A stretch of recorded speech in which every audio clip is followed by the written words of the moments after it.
Selamat malam pemirsa, di tengah KTT ASEAN di Jakarta pada awal bulan September tahun ini, Presiden Joko Widodo menerima kunjungan Direktur Bank Dunia dan IMF. Kepada IMF, Indonesia tidak tertarik mendapatkan pinjaman, sementara kepada Bank Dunia, Indonesia dipastikan akan menambah utang. Padahal utang Indonesia tahun 2023 tahun ini mencapai rekor tertinggi sepanjang sejarah. Per bulan Juni 2023 utang pemerintah mencapai 7.805 triliun rupiah. Dan tahun 2023 ini total utang dan bunga yang jatuh tempo mencapai lebih dari 1.000 triliun rupiah. Sayangnya pinjaman luar negeri Indonesia itu bukan utang produktif, tidak memberikan dampak ekonomi secara langsung kepada rakyat. Pemerintah selalu mengatakan utang untuk menutup defisit anggaran. Faktanya anggaran dalam APBN tersedot untuk pengeluaran rutin kegiatan pemerintah dan tentu saja untuk membiayai proyek mercusuar pemerintah. Apakah rakyat mendapatkan manfaat dari utang? Rekor utang untuk siapa? Sebelum kita menjawab pertanyaan ini, mari kita lihat dulu beberapa data soal utang Indonesia. Pemirsa, kita melihat inilah posisi utang Indonesia pada akhir Juni 2023, kita melihat ada di angka 7.805 triliun. Kalau kita lihat di pemerintahan Susilo Bambang Yudhoyono yang di tahun 2014 ada di 2.608 triliun, dan sebelum-sebelumnya presiden-presiden sebelumnya ada di bawah itu. Ini data yang kami dapat dari Kementerian Keuangan Republik Indonesia. Kita lihat pada era Presiden Joko Widodo yang akan tahun depan mengakhiri 2 periode pemerintahannya, ada tambahan utang 5.125 triliun. Kita lihat pada akhir 2022 total utang menjadi 7.733 triliun. Kalau kita lihat di 2015 itu ada di kisaran 2.600-an triliun. Kita melihat data berikut. Setahun bayar utang dan bunga sampai 1.000 triliun, ini dikatakan oleh Wakil Presiden Republik Indonesia ke-10 dan ke-12 Yusuf Kala, yang mengatakan bahwa ini adalah angka terbesar dalam sejarah Indonesia sejak merdeka tahun 1945. Kita lihat bahwa cicilan utang dan bunga tahun 2023 untuk tahun ini, untuk utang jatuh tempo yang hanya surat berharga negara atau SBN ada di 570 triliun rupiah. Sementara bunga utang yang jatuh tempo juga di tahun ini ada 441 triliun. Sehingga yang akan dibayarkan di tahun ini adalah 1.011,4 triliun. Kalau kita bandingkan dengan APBN 2023 itu adalah 3.014 triliun. Bagaimana kita melihat utang ini? Kita lihat juga utang baru tahun 2024. Kita melihat dari Kementerian Keuangan bahwa ada 30,22 triliun yang direncanakan untuk diambil sebagai utang baru. Ada sekitar 11 yang akan dipakai untuk dibiayai oleh utang itu. Dan kita lihat salah satunya adalah nomor 6 untuk Jaminan Kesehatan Nasional atau JKN, dan ada beberapa tujuan-tujuan lain. Profesor Didi Jerabini, Guru Besar Ekonomi, mengatakan bahwa pengelolaan utang Indonesia saat ini masih ugal-ugalan. Itu istilah yang dipakai oleh Prof. Didi. Kita sudah masuk perangkap utang, yaitu terus berutang untuk membayar utang. Mungkin secara sederhana kita bisa katakan inilah gali lubang tutup lubang. Kita lihat juga pernyataan dari mantan Menko Perekonomian dan mantan Menko Maritim Rizal Ramli yang mengatakan ini yang harus Indonesia hati-hati. Ada teknik yang disebut lending to own. Jadi ada negara-negara yang meminjamkan uang kepada Indonesia dengan harapan kemudian bisa menguasai negara atau proyek yang dimaksud.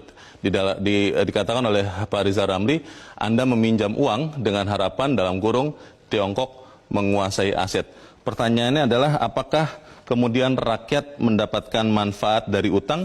Pemirsa, inilah Economic Challenges malam ini. Awas terjengkang karena utang.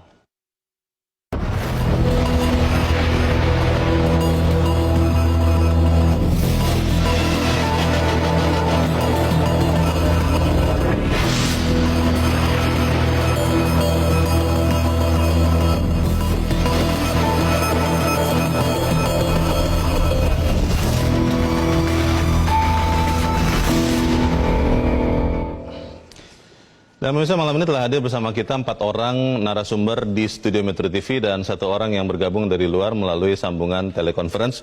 Yang pertama di sebelah kanan saya adalah anggota Komisi 11, Komisi Keuangan dan Perbankan DPR RI dari fraksi Golkar, Misbakun. Mas Misbakun, selamat malam. Selamat malam, Bang Leo. Selamat malam. hadir sebagai anggota dewan atau sebagai juga mewakili pemerintah ini? Karena kan ada koalisi yang katanya sudah mulai bergabung, ini begitu? Saya sebagai anggota DPR.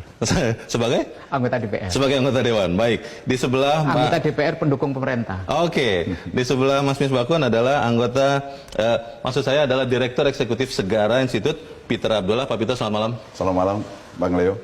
Hadir sebagai ekonom Segara Institute. Ekonom Segara Institute.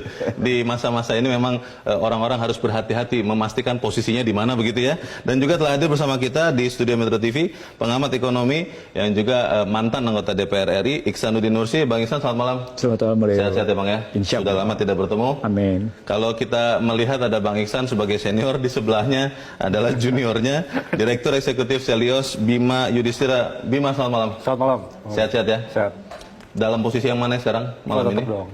Tetap meneliti. Tetap meneliti. Iya. Oke. Dan kita juga juga ada narasumber yang bergabung lewat sambungan telekonferensi atau Zoom, mantan Menteri Perdagangan dan mantan Kepala Badan Koordinasi Penanaman Modal, Thomas Lembong. Pak Tom, selamat malam. Selamat malam Pak Leo, selamat malam Bapak-Bapak. Baik. Kita akan bertanya dulu, saya akan langsung bertanya dulu ke Bang Iksanuddin Nursi. Kalau kita lihat tadi Bang Iksan, angka utang Indonesia itu 7.000 triliun ya. Kalau kita melihat pemerintah mengatakan itu masih manageable karena masih di bawah 60% dari PDB. Karena itu kan aturan undang-undang ya. Kalau Anda lihat sebetulnya utang yang bertambah sekitar 5.200 triliun itu selama masa pemerintahan Joko Widodo hampir 2 periode ini, itu peruntukannya sebagian besar untuk apa Bang? Apakah memang infrastruktur, jalan tol, jembatan, bandara, listrik, atau seperti apa? Data sejak Jokowi Widodo berkuasa sampai dengan hari ini, keseimbangan primer selalu negatif. Keseimbangan primer? Artinya utang selalu dipakai untuk menutup utang. Utang baru untuk menutup utang lama. Pendapatan negara, apakah itu pajak atau pendapatan lain-lain, tidak mencukupi untuk membayar pokok dan bunga. Oke. Karena itu dibutuhkan tambahan utang. Negatifnya itu juga nampak dari ketidakmampuan meningkatkan tax ratio.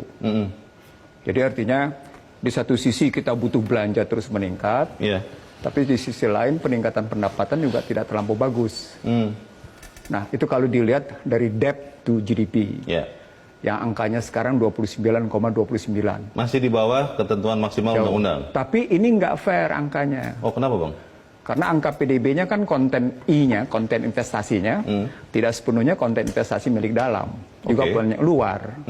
Satu, yang kedua, konten X minus M-nya juga kan tidak sepenuhnya ada di dalam, juga keluar. Ekspor kurang impor itu? Iya. BI menyebut hasil ekspor tidak sepenuhnya masuk. Makanya dibilang devisa hasil ekspor harus masuk ke sini? Harus masuk. Nah, itu menggambarkan bahwa angka PDB, jadi kalau kita bilang debt to PDB 29,29 sampai dengan 30,13%, itu bukan angka pasti, tapi angka semu. Jadi kalau mau dibilang itu sebagai angka aman, nanti dulu. Nah, angka kedua, kita mesti ngelihat debt to export. Nah, debt to export itu juga tidak membaik. Sekarang angkanya 120%. Nah, poinnya adalah defisit anggaran tetap terjadi, keseimbangan primer tetap terjadi, gitu kan? Lalu berikutnya debt to GDP juga, debt to PDB juga benar, debt to export juga terus naik. Ada tetapinya. Tetapinya cadangan devisa yang dimiliki sekarang 137,7 miliar. Betul. Nah, dalam hitungan cadangan devisa 137,7 miliar, mereka bilang ini kita masih mampu membiayai utang, bayar utang dan ekspor selama 6 bulan. Impor ya? Impor. Buat saya bukan itu. Buat saya adalah sekarang apakah utang yang kita punya, itu bisa dikontrakkan dengan aset apa enggak? Kalau kita punya liabilities, kita punya utang, kontraknya kan aset. Dan asetnya bukan aset dalam negeri dong. Asetnya aset luar negeri. Kenapa mesti begitu? Karena komponen utang kita dalam mata uang US dollar 66,9%. Artinya mestinya kita punya tagihan juga keluarnya besar seperti itu mestinya gitu ngelihat. Mas Misbakun, ini kan kalau dalam pemikiran masyarakat umum adalah 5.200 triliun itu banyak dipakai untuk infrastruktur. Karena sepanjang pemerintahan Joko Widodo, sekian ribu kilometer jalan tol dibangun, sekian bandara, sekian bendungan,